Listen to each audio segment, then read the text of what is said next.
Assalamu alaikum wa rahmatullahi wa barakatuh, mes chers frères et sœurs.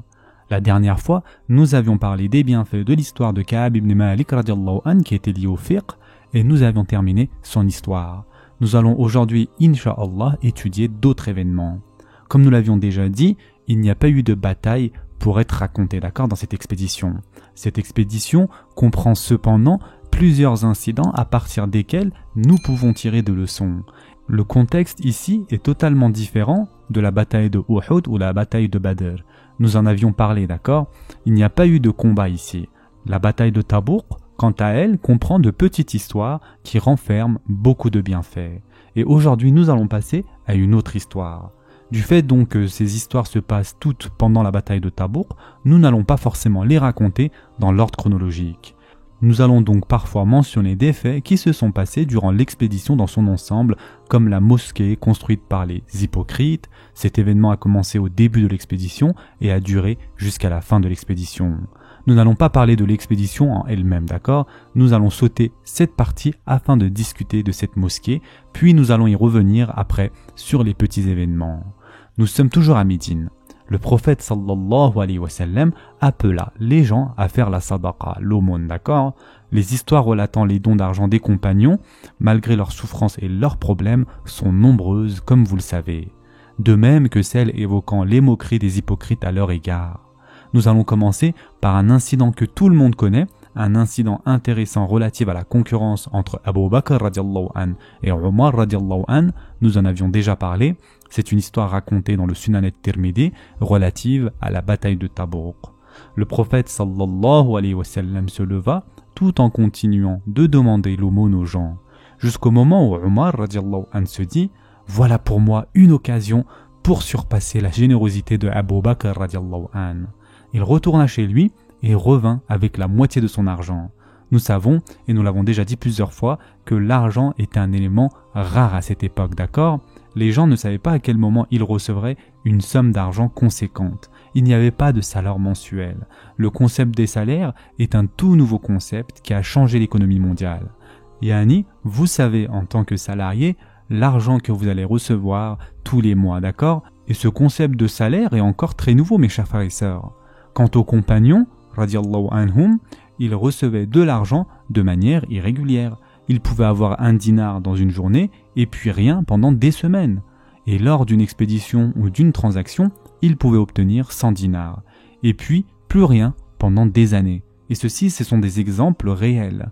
Ainsi, le fait que Omar radiallahu anhu donne la moitié de son argent, ce n'est pas rien. Comparé à nous, qui sommes constamment approvisionnés en argent tous les mois, pour Omar radiallahu anhu, ce n'était pas rien que de donner la moitié de son argent. Et même pour nous, imaginez que nous donnions la moitié de notre argent. Lorsque Omar radiallahu anhu décida de donner la moitié de sa richesse, il ne savait pas quand est-ce qu'il aurait la prochaine somme d'argent. Et Omar radiallahu anhu était décidé et il s'est dit « c'est bon, je donnerai la moitié de mon argent ». Il ramena de chez lui la moitié de sa richesse et lorsque le prophète sallallahu alayhi wa sallam vit le sac contenant les pièces et il sait que Omar radiallahu anhu n'était pas riche, il lui dit « qu'as-tu laissé pour ta famille ?» Omar ibn al-Khattab radiallahu anhu dit « j'ai laissé la même quantité ». Il a laissé pour sa famille la moitié de ce qu'il avait ramené. Puis Abu Bakr radiallahu anhu vint aussi avec un sac de pièces. Il n'était pas non plus un homme riche. Le prophète sallallahu alayhi wa sallam lui posa la même question. « Qu'as-tu laissé pour ta famille ?» Abu Bakr radiallahu anhu dit « je leur ai laissé Allah et son messager. » Subhanallah. Ça veut dire qu'il n'a pas laissé d'argent chez lui, mais il remet sa confiance totale en Allah Azza wa Jal et savait qu'il allait lui en redonner. Et lorsque Omar radiallahu anhu entendit les propos de Abu Bakr radiallahu anhu, il se dit « Je jure par Allah, je ne rivaliserai plus jamais avec lui car je finirai toujours par perdre. » Et ce hadith présente beaucoup de bienfaits, mes chers frères et sœurs. L'un des plus évidents est le fait que les compagnons se concurrençaient dans les bonnes actions. Malheureusement, c'est une chose qui n'existe plus à l'heure actuelle, en général chez la plupart des musulmans, n'est-ce pas? Les compagnons étaient attentifs aux prières de l'autre, aux sommes d'argent qu'il donnait, etc., même au nombre de jours qu'il jeûnait. Ils surveillaient tout cela afin de gagner la course pour se rapprocher d'Allah subhanahu wa ta'ala. Il se disait par exemple, personne ne me battra pour cette place au paradis. Et lorsqu'il y a une compétition, nous participons à la course et nous faisons de notre mieux, n'est-ce pas? Dans notre travail et avec les autres salariés aussi, nous voulons être au sommet et obtenir la promotion. Nous faisons le maximum, n'est-ce pas? Cependant, lorsqu'il s'agit des actions pour l'amour d'Allah Azza wa Jal, qui surveille ce que font les autres? Les compagnons, radiallahu anhum, étaient attentifs aux actions des autres. C'est prouvé dans plusieurs autres narrations. Nous en avons vu quelques-unes d'ailleurs. Lorsque les émigrés mécois, les muhajiroun, ont dit au prophète sallallahu alayhi wa sallam, il prie autant que nous, mais il donne aussi la sadaqa, alors que nous n'avons rien pour donner la sadaqa. Remarquez ici qu'ils surveillaient et voyaient que les Ansar jeûnaient et priaient autant qu'eux, mais qu'ils donnaient aussi l'aumône que eux ne pouvaient pas donner. Tout cela montre que les compagnons se surveillaient mutuellement et ne demandaient qu'à faire mieux. Et en effet, Allah Azza wa Jal dit dans le Coran « Et concourez au pardon de votre Seigneur ». Et le mot en arabe employé ici est « sabiqu » qui veut dire « faites la course ». Allah Azza wa Jal utilise le mot « sabiqu » lorsqu'il parle des bonnes actions. Et donc pour signifier « faire la course pour rejoindre le paradis ». Et à propos, le Coran n'utilise pas ces mots lorsqu'il parle de cette vie d'ici-bas. Par exemple, Allah Azza wa Jal dit dans le Coran, lorsqu'il parle de cette vie d'ici-bas, puis quand la salat est achevée, dispersez-vous sur terre et cherchez quelques effets de la grâce d'Allah Azza wa Jal. Il ne dit pas ici Allah Azza wa Jal, faites la course, mais dispersez-vous. Mais lorsqu'il parle du paradis, il dit sariqu, yani de faire la course afin d'arriver au paradis. C'est pourquoi Omar radiallahu an ce jour-là s'est dit, aujourd'hui je fonce et je vais vaincre Abu Bakr radiallahu an. Et c'est une très belle mentalité. Nous remarquons également ici que le prophète sallallahu alayhi wa sallam se préoccupait des enfants et des femmes. Les musulmans avaient vraiment besoin d'argent. Mais lorsque Omar radiallahu an ramena son argent, le prophète sallallahu alayhi wa sallam lui dit d'abord « Qu'as-tu laissé pour ta famille ?» Il se préoccupait de la famille. Nous apprenons également que nous ne devons pas dépenser tous nos moyens. Notre famille ne doit pas être lésée, d'accord? Et Omar radiallahu an dit « J'ai assez d'argent pour ma famille ». Sans doute, Abu Bakr radiallahu an a-t-il fait quelque chose que seul lui pouvait faire. C'est lié à sa croyance et c'est une exception, car même Omar radiallahu an n'a pas fait comme lui. Et ce n'est pas une chose que nous encourageons, c'est un exemple et un modèle. Notre religion nous donne un exemple de générosité à travers la personne de Abu Bakr radiallahu an.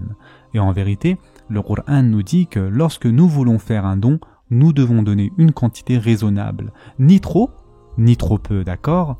Et si notre croyance était du niveau de celle de Abu Bakr radiallahu an, ce serait une autre histoire bien sûr, mais nous ne le sommes pas. Ces histoires sont là pour nous motiver et nous encourager à donner. Mais comprenez bien que notre religion ne demande pas à chacun d'entre nous de donner tout notre argent. Un autre exemple mentionné dans la Sira est celui d'Abdurrahman ibn Auf radiallahu an. Il donna 200 uqiyya. Une uqiyya est une grande quantité ou une mesure pour les graines si vous voulez. C'est ce que nous appelons un boisseau en français. Il donna 200 uqiyya en aumône pendant la bataille de Tabouk. Et c'est une très belle somme. Qui est Abdurrahman ibn Auf radiallahu an? Quelle somme avait-il lorsqu'il est arrivé à Médine? Il n'avait rien. Souvenez-vous, nous en avions parlé aussi de cela. C'est intéressant. Il était venu les mains vides à Médine. Lorsqu'il est arrivé à Médine, il avait seulement les habits qu'il portait sur lui. 8 ou 9 ans après, par la grâce et la bénédiction d'Allah Azza wa Jal, il était devenu très très riche. Cela nous montre son dévouement et sa persistance. Nous apprenons qu'avoir de l'argent est un bien si nous sommes comme Abdurrahman ibn Auf radiallahu an. La possession d'argent est une bénédiction d'Allah Azza wa Jal seulement si l'on est une personne généreuse. Ce n'est pas interdit dans notre religion d'être multimillionnaire, d'accord? Cependant, vous devez être généreux. Si vous êtes généreux, c'est la meilleure des choses. Vous devez être généreux quand il s'agit de votre argent. Et Abdurrahman ibn Auf radiallahu an en est le parfait exemple. Comment a-t-il obtenu 200 uqiyya? Il était commerçant, il achetait et vendait. Et nous connaissons tous son histoire. Lorsqu'il arriva à Médine, dès le premier jour, il commença à acheter et à vendre, jusqu'à ce qu'il obtient une petite quantité d'or. Il perpétua cette habitude jusqu'à obtenir 200 uqiyya de graines. Il y a aussi l'histoire de Uthman ibn Affan radiallahu anhu racontée dans plusieurs livres de hadith. La bataille de Tabouk a eu lieu au moment du retour de Syrie de l'une de ses caravanes. Il avait financé une caravane entière pour faire le trajet en Syrie. Lorsque l'appel au financement de la bataille de Tabouk fut réalisé, sa caravane rentrait tout juste de Syrie. Et Uthman ibn Affan radiallahu anhu décida alors de vendre la caravane entière, les chameaux et les biens compris. Il obtient 1000 pièces d'or. Et cela, mes chers frères et sœurs, représente une fortune, quelle que soit l'époque, surtout à cette époque-là. L'équivalent de 1000 pièces d'or de nos jours serait d'environ 500 000 euros. Et il s'agit là d'une seule transaction. À peine la caravane fut-elle arrivée que Uthman ibn Affan radiallahu anhu en vendit tous les biens directement au marché. À son retour, il la vendit entièrement aux acheteurs sur les marchés. Il n'avait pas de sac, donc il mit tout l'or dans son vêtement. Et ensuite, il alla à la mosquée du prophète sallallahu alayhi wa sallam avec son vêtement levé, où se trouvait l'or bien sûr, et il portait des vêtements épais, bien faits, en laine. Si nous faisions cela avec nos vêtements actuels, ils se déchireraient rapidement, n'est-ce pas? Et donc, il ne contenait pas de matière synthétique, mais de vraies fibres. Il prit ses 1000 pièces et revint à la mosquée. À Médine, nul besoin de garde, il n'y a aucun danger, c'était la ville du prophète sallallahu alayhi wa sallam. Ensuite, il les versa devant le prophète sallallahu alayhi wa sallam et il dit « C'est pour la bataille de Tabouk, pour l'amour d'Allah azza wa jal ». Le prophète sallallahu alayhi wa sallam regarda cette pile d'or devant lui. Imaginez mes chers frères et sœurs, il y a une pile d'or, 1000 pièces d'or. Et le prophète sallallahu alayhi wa sallam commença à retourner les pièces et il dit une phrase que tout le monde connaît: je jure par Allah, aucune des actions que fera Uthman ibn Affan à partir d'aujourd'hui ne pourra lui porter préjudice. Il a obtenu le paradis avec son geste. Subhanallah. Cette phrase du prophète sallallahu alayhi wa sallam sera utilisée par Uthman ibn Affan radiallahu anhu 30 ans plus tard. Les néo-Kharijites, ils n'étaient pas vraiment Kharijites encore, mais le sont devenus par la suite, sont venus de plusieurs régions arabes, d'accord? Et ils ont encerclé sa maison. Ils lui demandèrent de se justifier pour les choses des plus anodines, comme par exemple, pourquoi as-tu nommé Saad ibn Abi Waqqas gouverneur? Pourquoi as-tu fait ceci et cela? Des choses très banales, mes chers frères et sœurs. Et ils lui posèrent de nombreuses conditions et devinrent de plus en plus durs. Voici l'une des choses que Uthman radiallahu anhu leur répondit. Vous êtes en train de me critiquer avec des choses banales, mais ne savez-vous pas que le prophète sallallahu alayhi wa sallam lui-même a dit, lorsque j'ai donné l'argent à l'armée de Al-Usra, il l'appelait l'armée d'Al-Usra, nous en avons parlé, souvenez-vous, c'est l'un des noms de Tabouk, qui veut dire la bataille de la difficulté. Il dit, le prophète sallallahu alayhi wa sallam lui-même a dit que quoi que je fasse, cela n'aura pas d'influence sur ma destinée au paradis. Donc si lui-même a dit cela, qui êtes-vous pour me reprocher des choses aussi banales? Les compagnons ont témoigné et ils ont dit que le prophète sallallahu alayhi wa sallam avait bien dit cela. Dans une autre version de cet incident de Uthman ibn Affan radiallahu anhu, nous apprenons que le prophète sallallahu alayhi wa sallam, lors d'un prêche, encourageait les gens à donner. Si vous voulez, il y avait une collecte de fonds. Il encourageait les gens à faire des dons. Et Uthman radiallahu anhu se leva et il dit « Je vais donner 100 chameaux et tous les biens avec. » Le prophète sallallahu alayhi wa sallam continua et il dit « Qui va donner? Qui va donner ?» Uthman radiallahu anhu se leva et il dit encore une fois « Je donnerai 200 chameaux. » Le prophète sallallahu alayhi wa sallam continue à inciter les gens jusqu'à ce que Uthman radiallahu anhu dit « Je donnerai 300 chameaux et tous les biens qui va avec. » C'était la quantité de chameaux qui était censée revenir à Médine. Il annonça donc qu'il allait faire ce don. Je donnerai 300 chameaux et tous les biens avec. Le prophète sallallahu alayhi wa sallam descendit de l'estrade et il dit que Uthman radiallahu anhu n'aura plus de péché après ce qu'il a fait aujourd'hui. Subhanallah. Uthman radiallahu anhu annonça son don avant l'arrivée des chameaux et de la caravane.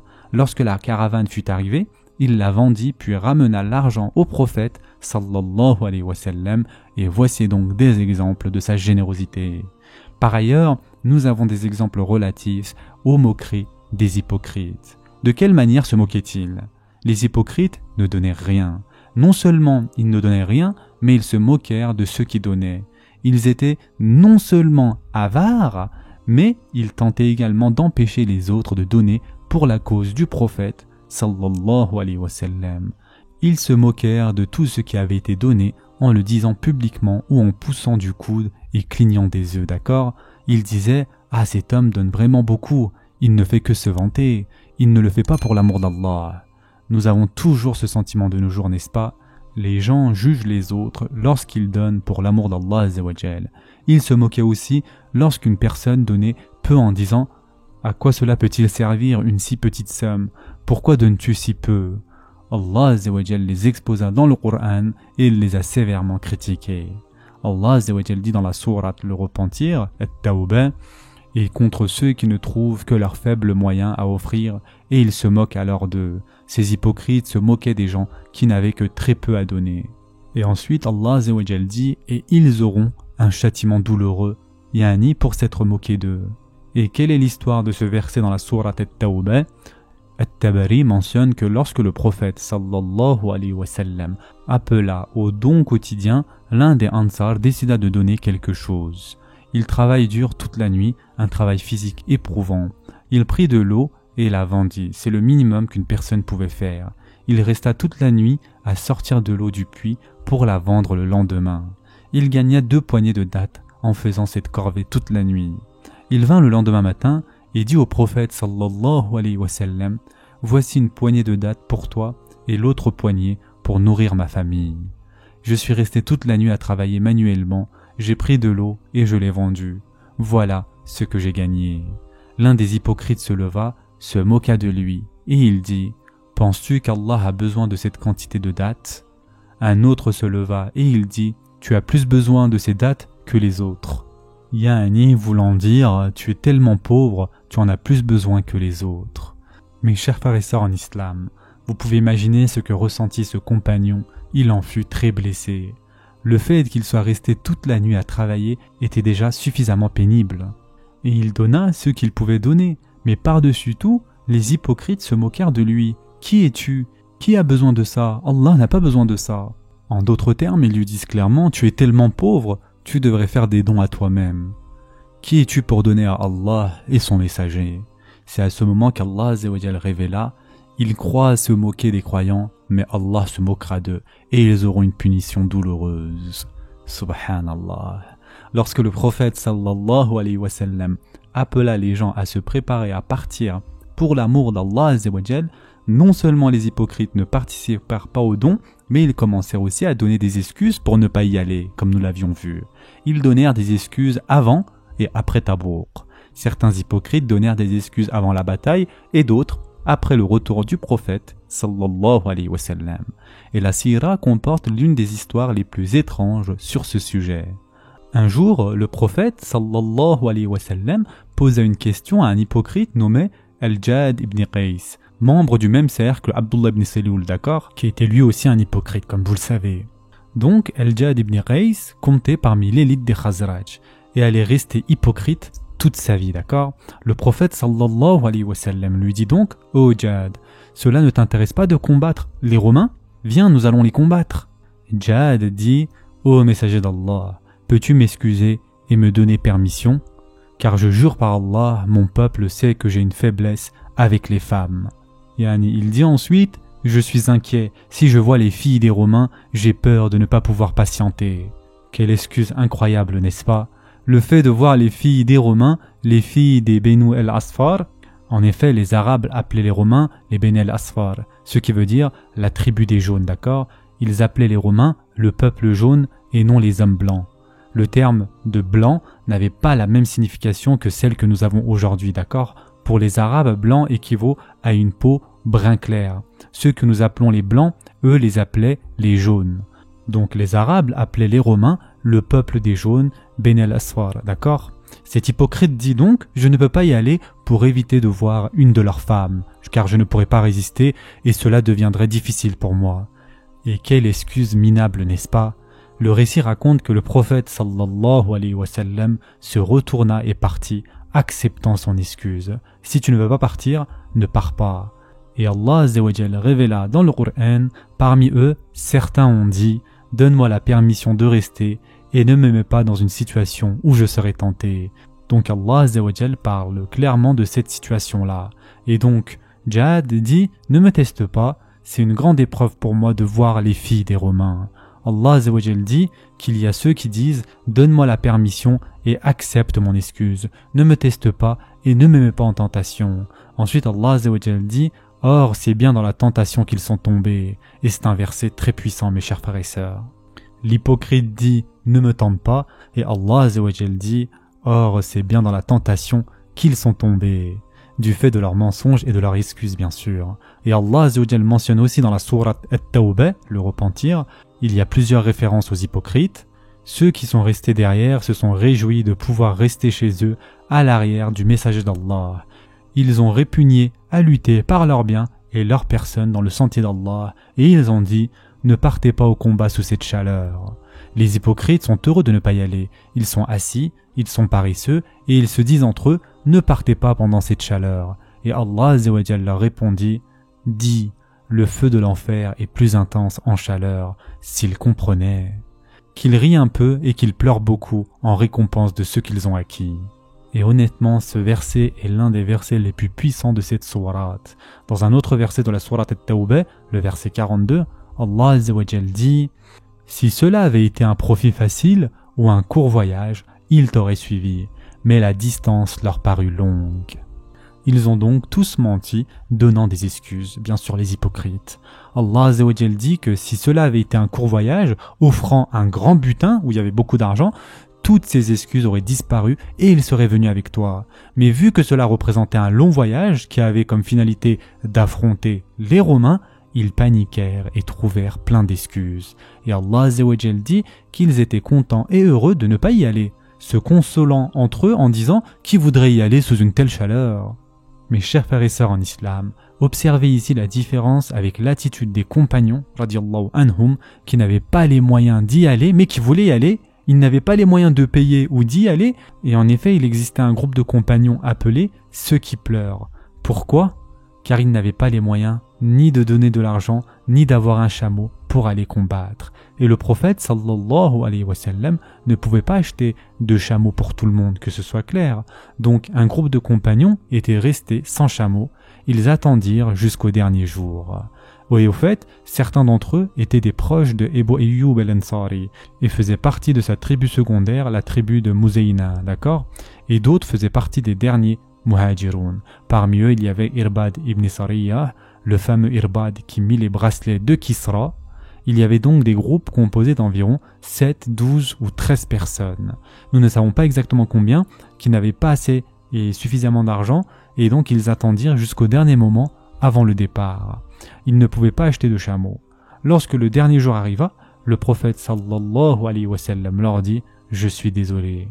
Et en effet, le Coran décrit cela. Le prophète sallallahu alayhi wa sallam leur dit « Je ne trouve pas de monture pour vous ». Ils retournèrent les yeux débordants de larmes, tristes de ne pas trouver de quoi dépenser. Comparez ceci, ceux qui ont été laissés à l'arrière, qui se sont réjouis avec les compagnons. Certains se sont réjouis présentant de fausses excuses et d'autres pleuraient en ayant une excuse légitime. Comparez les deux, mes chers frères et sœurs. Et wallahi, c'est comme comparer la terre et les cieux. D'un côté, nous avons ceux qui donnaient de fausses excuses, ils mentaient et se croyaient libres de mentir. De l'autre, nous avons ceux qui étaient dispensés. Ce n'était pas de leur faute car ils n'avaient pas les moyens de participer au combat. Par conséquent, ils avaient une excuse légitime et étaient pardonnés. Mais ils pleuraient quand même car ils allaient manquer cette belle opportunité. Regardez donc ce contraste dans la croyance de ces deux groupes. Lorsqu'Allah Azza wa Jal défendit dans le Coran le compagnon qui avait donné une poignée de dattes, l'un des compagnons se leva. Il s'appelait Ulba, d'accord ? Nous ne savons rien de lui à part sa réaction lors de cet incident. Il était pauvre et n'avait rien. Et il dit « Ô messager d'Allah, je n'ai pas d'argent à te donner.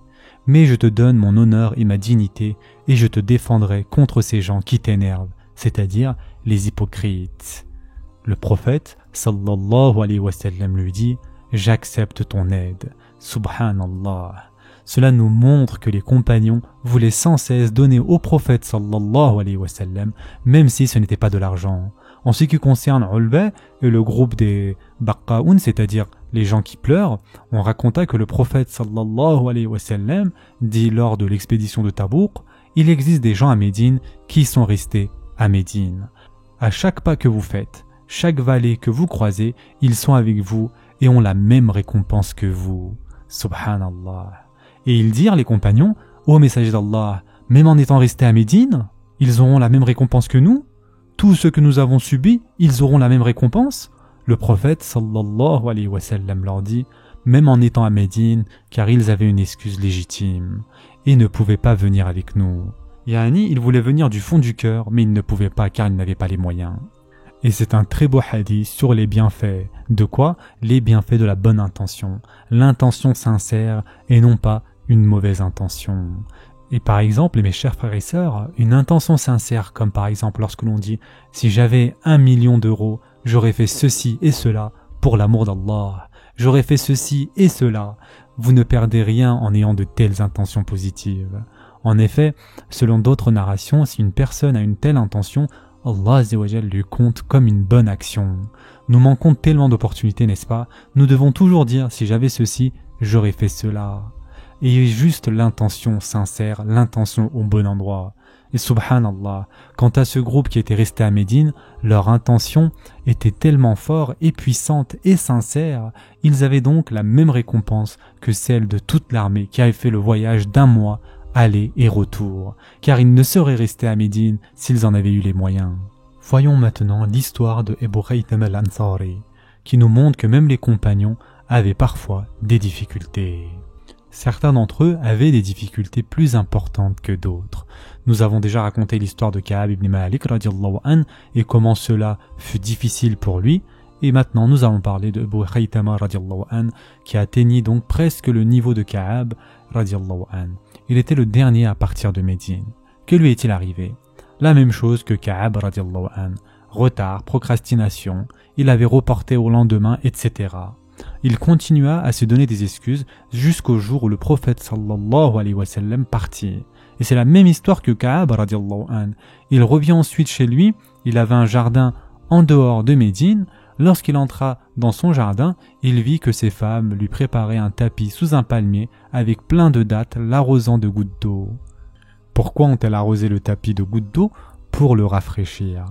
Donc il rentra dans le jardin et il vit que ses femmes s'étaient apprêtées, avaient arrangé le jardin, préparé de la nourriture, etc. Il se dit, qu'est-ce que je fais ici? C'est quoi ça? Je suis ici dans le bonheur pendant que le prophète sallallahu alayhi wa sallam est dans le désert et sous la chaleur. C'est au dernier moment que la culpabilité l'a assailli et avant qu'il ne soit trop tard, il prit la route et il dit « Je jure par Allah, je ne vais même pas m'asseoir ». Le luxe qu'il a vu l'a tellement touché qu'il a préparé tout de suite son chameau et il est parti en toute vitesse afin de rattraper le prophète sallallahu alayhi wa sallam. Le lendemain matin, alors que le prophète sallallahu alayhi wa sallam se levait, ils virent le cavalier venir à toute vitesse vers eux. Le prophète sallallahu alayhi wa sallam dit « J'espère que c'est Abu Khaythama » et c'était bien Abu Khaythama radiallahu an. Le prophète sallallahu alayhi wa sallam savait que Abu Khaythama n'était pas un hypocrite. Il savait qu'il avait assez d'argent et il regrettait donc son absence. Et nous avions mentionné tout ceci dans l'histoire de Ka'ab radiallahu an, rappelez-vous. Ka'ab mentionne également dans son histoire que lorsque le cavalier vint, le prophète sallallahu alayhi wa sallam se sentait mal car Abu Khaythama n'était pas parmi l'armée. Cela nous révèle plusieurs choses. Le prophète sallallahu alayhi wa sallam surveillait les compagnons et il savait que si un compagnon n'était pas là, il le remarquait. Abu Khaythama radiallahu an ne faisait pas partie de l'élite des Ansar, mais il était connu. Lorsque Abu Khaythama radiallahu an vint, le prophète sallallahu alayhi wa sallam lui demanda « Pourquoi es-tu en retard? Quel était le problème? Tu aurais dû partir avec nous hier ?» Abu Khaythama radiallahu an lui raconta toute l'histoire, puis le prophète sallallahu alayhi wa sallam lui dit « Malheur à toi, ô Abu Khaythama !» Il voulait lui dire par là « Tu t'en es bien tiré au dernier moment. » Cela nous montre qu'aimer est parfois difficile. Le prophète sallallahu alayhi wa sallam l'a gentiment réprimandé. « tu t'en es sorti au dernier moment. Yani, tu t'en es sorti de justesse. Je suis content que tu sois là, mais c'était à la limite. Nous découvrons ici la nuance dont fait preuve le prophète sallallahu alayhi wa sallam. Voici donc une autre histoire de l'un des compagnons lors de la bataille de Tabouk, et il s'agit de l'histoire de Abu Dharr al-Ghifari radiyallahu anhu. Il avait un problème avec son chameau, d'accord? Cette histoire est quelque peu confuse. Son chameau avait été soit prêté à quelqu'un, soit était malade. Il était censé y aller, mais il n'avait pas son chameau. Il avait l'intention de partir, mais il ne pouvait pas le faire pour une raison ou une autre, d'accord? C'est soit il avait prêté son chameau, soit son chameau était malade. Dans tous les cas, Abu Dharr al-Ghifari radiyallahu anhu, c'est le fameux Abu Dharr al-Ghifari que vous connaissez tous, rapporteur de hadith. Son histoire est très connue. Et Abu Dharr radiyallahu anhu prit les affaires qui étaient sur le chameau et ses bagages et il les mit sur son dos. Les affaires qui étaient censées être sur son chameau, il les mit sur son dos. Ensuite, il partit de Médine afin de rattraper le prophète sallallahu alayhi wa sallam sans s'arrêter en chemin. Lors du 2e ou 3e jour, l'armée vit un homme seul marcher dans leur direction. Mais c'était un homme qui marchait à distance. Les compagnons furent étonnés. Qui est cet homme venant de loin et marchant avec ses bagages sur le dos? Ce n'était même pas un simple sac à dos, c'était toutes les affaires qu'on mettait sur le chameau, mes chers frères et sœurs. C'est ce que vous êtes censés mettre sur un chameau, et ce sont tous les bagages nécessaires. Il marchait donc portant tous ses bagages. Les caravanes, composées donc de 15-20 000 personnes, marchaient lentement. Ils s'arrêtaient la nuit pour se reposer, eux. Et une personne seule peut les rattraper en 1 jour à dos de chameau, et une personne à pied peut le faire en 2 ou 3 jours si elle est endurante, comme l'était Abu Dharr radiyallahu anhu. Abu Dharr radiyallahu anhu finit par les rattraper. Et les gens se demandèrent, qui est cet homme? Mais qui est cet homme? Et le prophète sallallahu alayhi wa sallam dit, j'espère que c'est Abu Dharr radiyallahu anhu. Et bien sûr, c'était qui? C'était bien Abu Dharr radiyallahu anhu. Le prophète sallallahu alayhi wa sallam voulait qu'Abu Dharr radiyallahu anhu participe à Tabouk, et le prophète sallallahu alayhi wa sallam a dit à ses compagnons, bien qu'Abu Dharr radiyallahu anhu n'a pas entendu cela, il a dit qu'Allah accorde miséricorde à Abu Dharr. Il est en train de marcher seul, il mourra seul et il sera ressuscité seul. Et c'est exactement ce qui s'est passé, n'est-ce pas? C'était une prédiction sur Abu Dharr radiyallahu anhu. Abu Dharr radiyallahu anhu est un compagnon très intéressant, mes chers frères et sœurs, très intéressant. Peut-être qu'un jour nous ferons un cours seulement sur lui, incha'Allah. Abu Dharr radiyallahu anhu avait vraiment une vision de l'économie, de la politique sociale et de la politique qui était dérangeante pour le reste des compagnons. Et en effet, non seulement elle était dérangeante pour les compagnons, mais également pour le prophète sallallahu alayhi wa sallam. Et il dit à Abu Dharr radiyallahu anhu, Ya Aba Dharr, ô Abu Dharr, tu es un homme faible. C'est-à-dire lorsqu'il s'agit de politique, d'accord? Un homme faible ici veut dire tu n'es pas un homme politique. Tu n'es pas capable d'être un leader, d'accord? Faible ici ne veut pas dire qu'il est avide et qu'il désirerait le pouvoir, d'accord? Mais ça veut plutôt dire qu'il n'a pas la capacité d'être un leader. Et c'est pour cela que le prophète sallallahu alayhi wa sallam dit, ô Abu Dharr, tu es un homme faible. Être un leader est un engagement. Et il sera questionné le jour du jugement dernier sur cela. Donc, ne sois jamais responsable d'une autre personne.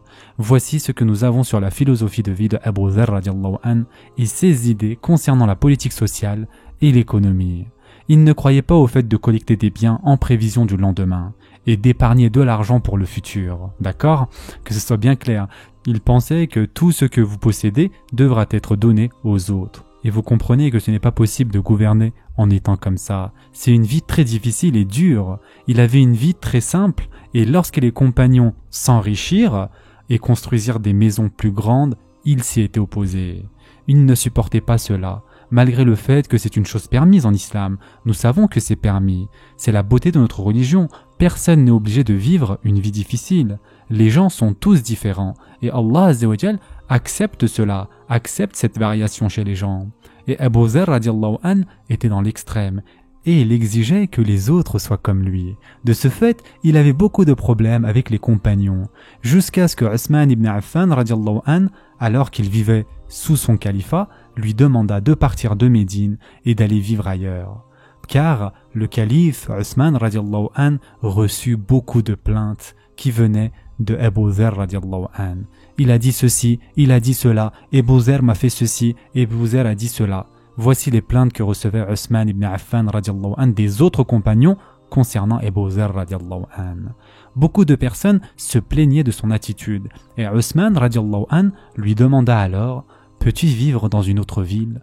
Abu Dharr radiallahu anhu décida de vivre tout seul dans aucune ville. Il prit sa femme et un serviteur et il partit vivre dans le désert. Comment a-t-il vécu? Ibn Sa'ad radiallahu anhu rapporta dans la biographie de Abu Dharr radiallahu anhu qu'alors qu'il était mourant, sa femme commença à pleurer. Abu Dharr radiallahu anhu lui dit « Pourquoi pleures-tu » Elle dit « Je pleure car nous n'avons pas assez de tissu pour ton cercueil. Je n'ai pas de tissu pour t'envelopper et nous n'avons pas la force de t'enterrer.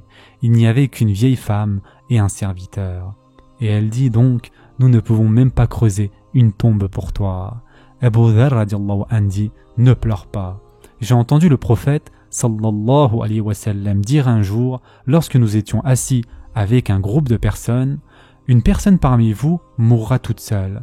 Pourtant, un groupe de croyants priera pour lui. » Et Abu Dharr radiallahu anhu dit, « Chacun de mes compagnons qui était présent lors de ce discours du prophète sallallahu alayhi wa sallam est déjà mort. Et ils sont tous morts avec leur famille et dans leur ville. Je suis la dernière personne encore en vie et je suis tout seul. » Il voulait dire que ce hadith parlait de lui. Donc, lorsque je mourrai, va t'asseoir sur le chemin. C'est ce qu'il dit à sa femme. À cette époque, il y avait de grandes routes, d'accord, dans le désert. Elles n'étaient pas bien sûr comme les nôtres, mais il y avait des routes où les gens passaient pour aller d'une ville à une autre ville. C'était de grandes routes marquées par des pierres avec quelques points d'eau, d'accord? C'était les routes des caravanes. Et Abu Dharr radiallahu anhu dit, lorsque je mourrai, prends mon corps et assieds-toi sur la route des caravanes, quelqu'un viendra. Sa femme lui dit, pourquoi quelqu'un viendrait? Ce n'est pas la saison du pèlerinage. Habituellement, peu de gens empruntent cette route, d'accord? Les gens qui passent par cette route la prennent environ une fois par an. Qui voudrait venir? Les gens qui faisaient le pèlerinage. Et donc, elle dit, mais qui pourrait venir maintenant ou quand tu seras mort? Abu Dharr radiallahu anhu dit, fais ce que je t'ai dit. Va sur le chemin, car je jure par Allah, je ne mens pas et on ne m'a pas menti. Je ne mens pas en te disant ce que le prophète sallallahu alayhi wa sallam a dit. Et le prophète sallallahu alayhi wa sallam ne m'a pas menti non plus. Je sais ce qu'il m'a dit. Je ne te mens pas et il ne m'a pas menti non plus. Écoute-moi et Allah azza wa jal amènera des gens vers moi. Ne t'inquiète pas. Il mourut, sa femme et son serviteur déplacèrent son corps sur le chemin. Et puis tout à coup, une très grande caravane avec des cavaliers bien habillés arriva. Ils allaient continuer leur chemin, mais ils virent sur le côté de la route un corps, une femme portant son voile et un serviteur faible. Le serviteur se leva et dit « Arrêtez-vous, arrêtez-vous, aidez-moi à enterrer un musulman. » Ils dirent « Qui est-ce » Le serviteur dit « C'est Abu Dharr radiallahu anhu, le compagnon du prophète sallallahu alayhi wa sallam. » Et voilà qu'Ibn Mas'ud radiallahu anhu se trouvait parmi eux, ainsi que le compagnon Ammar ibn Yasir radiallahu anhu, et beaucoup d'autres compagnons qui étaient présents avec eux. Ibn Mas'ud radiallahu anhu commença à pleurer car il se rappela 20 ans auparavant ce que le prophète sallallahu alayhi wa sallam avait dit. Et il dit donc « Inna lillahi wa inna ilayhi raji'un » Certes, nous sommes à Allah et c'est à lui que nous retournerons. Ensuite il dit « Sadaqa Rasulullahi » Le prophète sallallahu alayhi wa sallam a dit vrai. En effet, j'ai entendu le prophète sallallahu alayhi wa sallam dire qu'Allah accorde miséricorde à Abu Dharr. Il marchera tout seul, mourra tout seul et sera ressuscité tout seul. Ils donnèrent quelques tissus pour le cercueil de Abu Dharr radiallahu anhu. Ils l'enterrèrent et firent la prière du défunt au milieu du désert, comme le prophète sallallahu alayhi wa sallam l'avait prédit. Tu mourras seul, mais un groupe de gens viendra et priera pour toi. C'est exactement ce qui s'est passé. Et cet incident se déroula durant le califat de Ali radiallahu anhu. C'est pour cela que Ibn Mas'ud radiallahu anhu et Ammar radiallahu anhu voyageaient beaucoup du fait des guerres civiles. Mais Abu Dharr radiallahu anhu n'a pas participé à ces guerres. Voici donc l'événement lié à Abu Dharr al-Ghifari radiallahu anhu. Le dernier incident que nous allons mentionner aujourd'hui est celui de la mosquée du prophète sallallahu alayhi wa sallam de El-Dirar, construite par les hypocrites. Et Inch'Allah, la prochaine fois, nous allons parler des événements qui se sont produits lors du voyage de Tabouk. Revenons aux hypocrites. Rappelez-vous, ils se présentèrent au prophète sallallahu alayhi wa sallam en lui donnant des excuses. Ils ne firent aucun don pour l'amour d'Allah Azza wa Jal et donnèrent de fausses excuses. Le prophète sallallahu alayhi wa sallam les accepta et Allah Azza wa Jal lui-même lui a légèrement reproché d'avoir réagi ainsi. Et en effet, Allah Azza wa Jal dit « Allah te pardonne. Pourquoi leur as-tu donné la permission de rester ?» Mes chers frères et sœurs en islam, c'était dans la nature de notre prophète sallallahu alayhi wa sallam que d'accepter ce que les gens disaient. Mais Allah Azza wa Jal lui-même lui dit « Allah te pardonne, mais pourquoi leur as-tu donné cette permission ?» Et lorsque la situation s'envenima, et lorsqu'Allah Azza wa Jal révéla les versets qui leur disaient de ne pas se moquer des croyants, ils décidèrent de construire leur propre mosquée afin d'avoir la liberté de faire ce qu'ils voulaient. Ils décidèrent d'ériger cette mosquée afin de dire et faire ce qu'ils voulaient sans que les croyants ne les harcèlent, d'accord? Et Abdullah ibn Ubay ibn Seloul était censé être le leader ou le cheikh de la mosquée en question. Ainsi, ils ont eu l'audace de collecter de l'argent et de construire une mosquée, malgré le fait que le prophète sallallahu alayhi wa sallam collectait de l'argent pour la bataille de Tabour. Ils ne firent aucun don pour cette bataille, mais réussirent à avoir suffisamment d'argent pour construire leur propre mosquée. En plus, ils présentèrent des excuses pour ne pas aller à la bataille. Ils construisirent et terminèrent la mosquée de Al-Dirar avant le départ du prophète sallallahu alayhi wa sallam. Leur enthousiasme ou leur énergie n'était pas destinée à Allah Azza wa Jal et à son messager sallallahu alayhi wa sallam, mais plutôt pour leurs propres intérêts. Ils construisirent leur propre mosquée qui se situe proche de la mosquée de Quba de nos jours. Cela posait d'ailleurs un autre problème qu'elle se trouve à côté de celle de Quba. Ils construisirent leur mosquée pour s'y réunir, mais également pour une autre raison très intéressante. Et nous pouvons la retrouver dans les livres de Tafsir, celui d'At-Tabari et celui d'Ibn Kathir qui mentionnent cette histoire. En effet, les hypocrites tentèrent de s'opposer une dernière fois au message du prophète sallallahu alayhi wa sallam. C'était leur dernière tentative. Le leader de cette tentative n'était pas Abdullah ibn Ubay ibn Seloul, mais l'un de ses amis. Nous l'avons déjà mentionné une fois lors de la bataille de Uhud.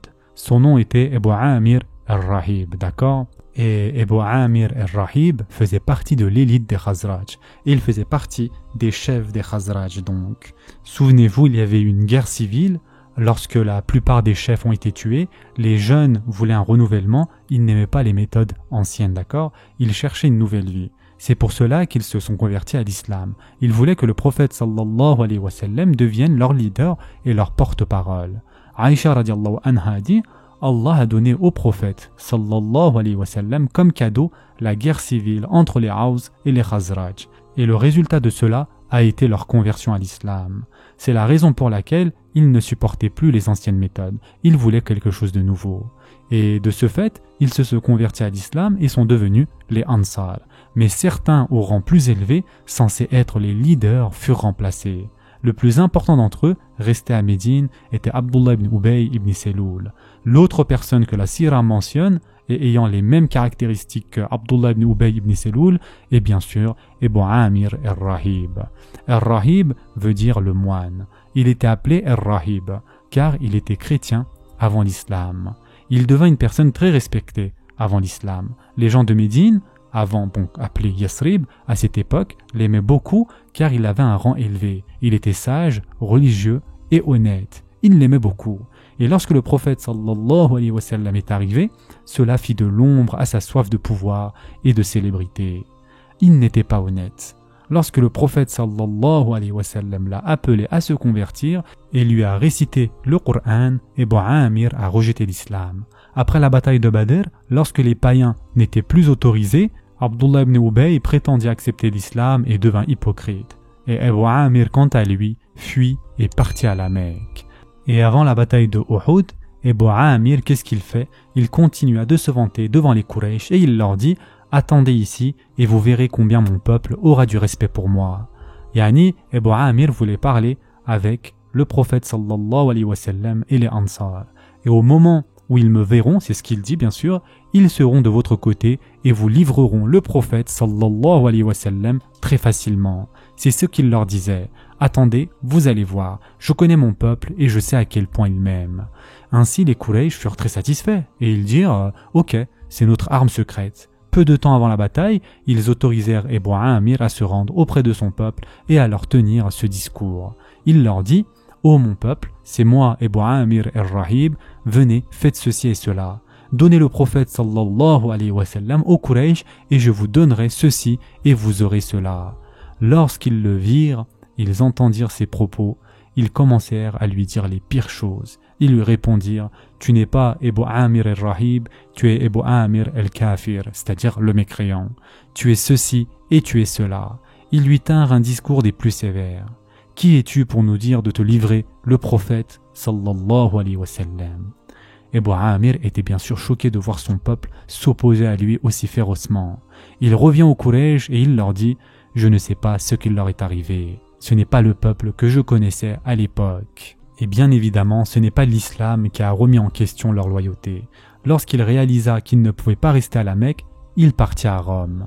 Il se rendit donc à Rome et trouva le moyen d'arriver jusqu'à César. Imaginons la scène et mettons-nous à la place des Romains. Un arabe qui vient à eux, parle bien l'arabe, qui souhaitait bien sûr vivre parmi vous et devenir ambassadeur pour vous divulguer la situation des Arabes. Nous pouvons aisément imaginer que César avait plusieurs hommes perses et arabes dans sa cour pour lui dire ce qu'il se passait dans les autres pays. Ebu Amir al-Rahib réussit à se mettre au niveau de César, il eut accès à lui, d'accord? Nous ne connaissons pas les détails, mais nous savons qu'il était dans ce cercle qui lui permettait d'accéder à l'empereur. Ebu Amir écrivit une lettre à son meilleur ami, Abdullah ibn Ubay ibn Seloul. Revenons maintenant à notre histoire. Il lui dit dans la lettre, construis-moi une base à Médine, à Yesrib, et donne-moi l'autorisation de parler avec les gens. Il voulait déclencher en fait une révolte. Honnêtement, le simple fait de penser à cela reflète bien une stratégie bizarre. C'était trop tard pour eux, mais il était désespéré, il voulait regagner son pouvoir de l'époque. Il dit, révoltons-nous, donne-moi un endroit et un groupe de personnes et nous allons surveiller de l'intérieur ce qu'il se passe. Et lorsque je viendrai à Médine, je dirai au César d'envoyer des troupes. Ensemble, nous pouvons vaincre les musulmans. Lorsque Abdullah ibn Ubay ibn Seloul eut cette lettre, c'est là qu'il décida de construire une nouvelle mosquée. Cette mosquée allait être le siège ou la base de cette nouvelle révolte. Évidemment, il n'allait pas le faire dans la mosquée du prophète sallallahu alayhi wa sallam. Donc il construisit la mosquée de El-Dirar, le nom de la mosquée est dans le Coran d'ailleurs. Ce n'est pas lui qui l'appelait ainsi. D'ailleurs, Mesjid El-Dirar veut dire la mosquée destructive, la mauvaise mosquée ou la mosquée néfaste, ou encore la mosquée de la souffrance et de la peine. C'est Allah Azza wa Jal qui l'appela la mosquée El-Dirar. À propos de cela, le prophète sallallahu alayhi wa sallam fit une invocation contre Ebu Amir al-Rahib. J'espère que tu mourras étranger, loin de ta famille et de tes amis. Et Ebu Amir mourut seul à Rome, sans un membre de sa famille et sans aucun ami. Il mourut étranger dans un pays étranger. Telle fut sa punition. Nous ne nous rendons pas compte de ce que cela implique, mes chers frères et sœurs. Être étranger dans un pays étranger, c'est très difficile. La langue est différente, la culture aussi. Personne ne s'inquiète pour vous. C'est une chose difficile que nous ne réalisons pas. Et donc, Ebu Amir mourut ainsi. Et revenons donc à notre histoire. Abdullah ibn Ubay ibn Seloul construisit la mosquée à côté de la mosquée de Quba, d'accord? Il dit au prophète sallallahu alayhi wa sallam, et c'est le plus grand signe de moquerie et de non-respect, viens y prier 2 cycles de prière pour qu'elle devienne une mosquée officielle. Yani, en d'autres termes, il lui dit, faisons une cérémonie d'ouverture. Le prophète sallallahu alayhi wa sallam se sentit très gêné. Il ne connaissait pas l'histoire de Ebu Amir à cet instant, bien sûr. Mais le plan de Abdullah ibn Ubay de construire une mosquée au moment de la collecte d'argent, la révélation de toutes ces moqueries envers les croyants et le fait de dépenser l'argent sur une mosquée juste à côté de Quba dont il n'avait pas besoin à ce moment-là, tout ça, bien sûr, c'était louche. Et lorsque le prophète sallallahu alayhi wa sallam leur demanda « Pourquoi avez-vous besoin de cette mosquée ?» Ils répondirent « Ô messager d'Allah, il y a des gens faibles, ne pouvant pas marcher. Cette mosquée sera pour les faibles et les personnes âgées. Ainsi, ils ne marcheront pas dans la pluie s'il pleut. » Et le comble de l'ironie, mes chers frères et sœurs, c'est qu'il pleut 1 fois par an à Médine. Mais c'est ce qu'ils répondirent, yani c'est leurs arguments. S'il pleut, la mosquée sera à côté dans notre quartier. Et cela faisait partie du caractère de notre prophète sallallahu alayhi wa sallam de ne pas prêter attention à de tels propos et d'accepter. Il leur dit avec gentillesse, car il ne voulait pas leur dire non et ne voulait pas leur dire oui non plus, d'accord? Nous sommes occupés à préparer notre voyage, Inch'Allah, quand je reviens, on verra. Il n'a pas dit oui, il dit Inch'Allah quand je reviens. Il n'a pas dit oui, je viendrai à votre mosquée, d'accord? Ils construisirent donc la mosquée et elle était en cours de construction pendant environ 1 mois. Le prophète sallallahu alayhi wa sallam n'a jamais prié là-bas. Ils l'ont ouvert avant l'incident de Tabouk. Et le prophète sallallahu alayhi wa sallam ne l'a pas visité et n'y a pas prié non plus. Lorsqu'ils revinrent de Tabouk, l'ange Jibril alayhi salam descendit et Allah azza wa jal révéla dans la sourate At-Tawbah les versets 107 et 108 dans lesquels Allah subhanahu wa ta'ala dit « Ceux qui ont édifié une mosquée pour en faire un mobile de rivalité, d'impiété et de division entre les croyants, qui la préparent pour celui qui auparavant avait combattu Allah et son envoyé et jure en disant « Nous ne voulions que le bien », cela, Allah atteste qu'ils mentent. Ne te tiens jamais dans cette mosquée, car une mosquée fondée dès le premier jour sur la piété est plus digne que tu t'y tiennes debout pour y prier. On y trouve des gens qui aiment bien se purifier et Allah aime ceux qui se purifient. Donc Allah Azza wa Jal mentionne 4 raisons qui expliquent la construction de cette mosquée. Premièrement, c'est une mosquée destructive. Deuxièmement, la mosquée des hypocrites. Ils construisirent cette mosquée avec une mauvaise intention, c'est-à-dire la mécréance, et non pour croire en Allah Azza wa Jal. Troisièmement, une mosquée qui vise à diviser les croyants. Une mosquée, mes chers frères et sœurs, n'est pas faite pour diviser les croyants, mais pour les réunir. Construire une mosquée juste à côté de celle de Quba n'était pas nécessaire. Il n'avait pas besoin d'une autre mosquée à ce moment-là. Il voulait simplement diviser les croyants. Et quatrièmement, Allah subhanahu wa ta'ala a dit une mosquée qui vise à tendre une embuscade secrète et planifiée pour une personne qui a déjà combattu contre Allah et son messager. Allah Azza wa Jal fait référence à qui ici? Ah bien sûr, Abu Amir al-Rahib, d'accord? Ou plutôt, Abu Amir al-Kafir. Allah Azza wa Jal dit que c'est une embuscade secrète faite par la personne qui a déjà combattu contre Allah et son messager. Et Allah Azza wa Jal continue et il dit « Et il jure en disant « Nous ne voulions que le bien ». Il disait qu'il voulait faire de cette mosquée pour les faibles et les personnes âgées, pour les malades et les pauvres, pour les abrités de la pluie. Et Allah Azza wa Jal dit « Allah atteste qu'ils mentent ». Yani c'est très clair ici. Allah atteste qu'ils mentent. Ensuite, Allah subhanahu wa ta'ala donne des directives au prophète sallallahu alayhi wa sallam. Ne te tiens jamais dans cette mosquée, car une mosquée fondée dès le premier jour sur la piété est plus digne que tu t'y tiennes debout pour y prier. On y trouve des gens qui aiment se purifier et Allah aime ceux qui se purifient. Lorsque l'ange Jibril alayhi salam descendit avec ces versets au retour de Tabouk, le prophète sallallahu alayhi wa sallam ordonna à Ammar ibn Yasir radiallahu an et d'autres compagnons d'aller détruire et brûler cette mosquée, car c'est une mosquée de mécréants, d'embuscades et de division. C'est la mosquée d'Irar, la mosquée de la destruction. C'était l'un des derniers affrontements entre les hypocrites et le prophète sallallahu alayhi wa sallam, et nous allons parler incha'Allah du dernier affrontement après plusieurs mois de cela. C'est à ce moment-là qu'Allah Azza wa Jalla a dit au prophète sallallahu alayhi wa sallam dans le Coran de ne pas lui demander de les pardonner. Après cela, c'en était fini pour eux.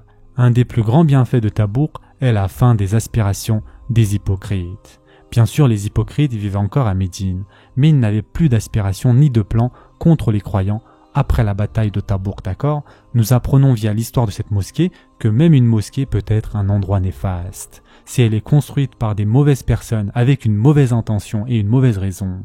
Allah Azza wa Jal nomma cet endroit une mosquée néfaste, une mosquée construite par et pour les mécréants. Si une mosquée est construite par des hypocrites pour des mauvaises raisons, elle peut être une mosquée néfaste. Et notre prophète sallallahu alayhi wa sallam n'avait pas le droit d'y entrer et au final, il n'avait plus le droit de prier pour les hypocrites. Allah Azza wa Jal lui ordonna de ne plus lui demander de les pardonner et de ne pas visiter leur tombe. Et nous allons revenir à cela dans un moment incha'Allah. Cela nous montre que les hypocrites étaient bien connus. Ils n'étaient pas inconnus au prophète sallallahu alayhi wa sallam et aux compagnons radiyallahu anhum.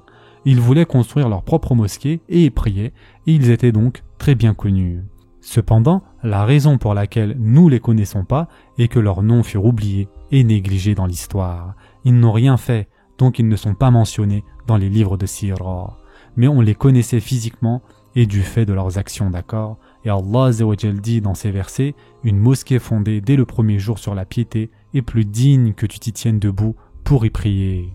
Donc cela veut dire qu'il existait une autre mosquée qui était à l'opposé de celle-ci. Une mosquée qui a été construite avec piété dès le premier jour. Cette mosquée est plus digne que tu te tiennes debout, d'accord? On y trouve des gens qui aiment bien se purifier. Mes chers frères et sœurs en islam, donc la mosquée de Dirar fut donc détruite et notre prophète sallallahu alayhi wa sallam ne s'est jamais approché de cette mosquée et n'y est entré. Cela nous montre, comme nous l'avons déjà dit, que c'est possible qu'une mosquée soit Dirar. On va s'arrêter ici pour aujourd'hui. En attendant, prenez soin de vous mes chers frères et sœurs et à très prochainement, Inch'Allah.